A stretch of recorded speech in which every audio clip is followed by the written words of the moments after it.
The other thing, I think that's also happened, we need to, I guess during these 2 days, we also need to understand what does the country need going forward. A lot to celebrate. Disease burden is constantly growing. But there's also an understanding that is required as to where do we need to be and what are the current perils that we need to solve for going forward.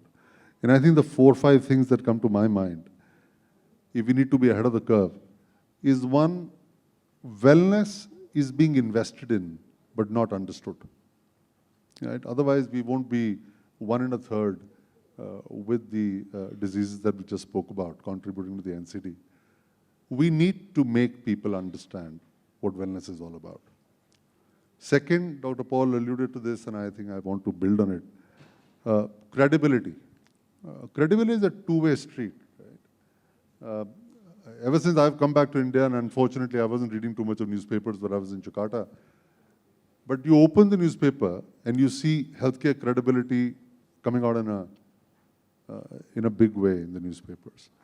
And by and large, it's never a compliment.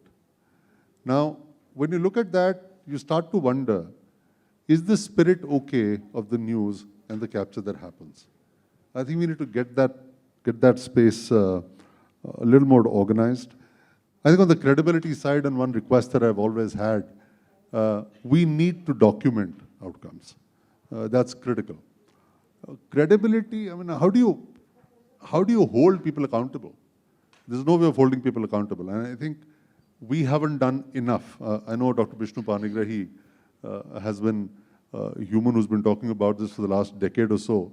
But clinical outcome reporting should become a norm if we need to really build credibility in our system. I think a lot's been spoken about affordability, but I want to add the other side of affordability as well. You know, India has taught the world frugality in healthcare.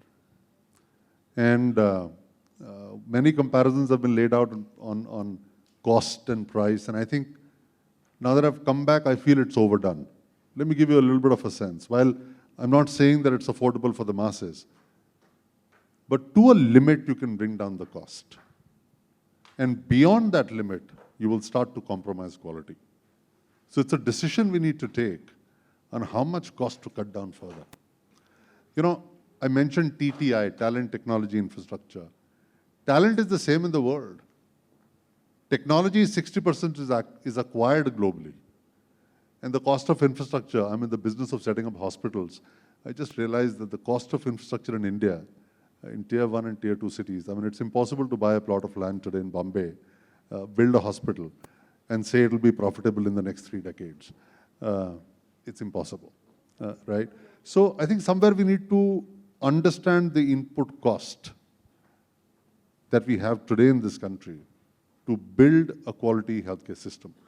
And if you're talking about building 1 million beds in the next 10 years, we'll need to understand this equation slightly better.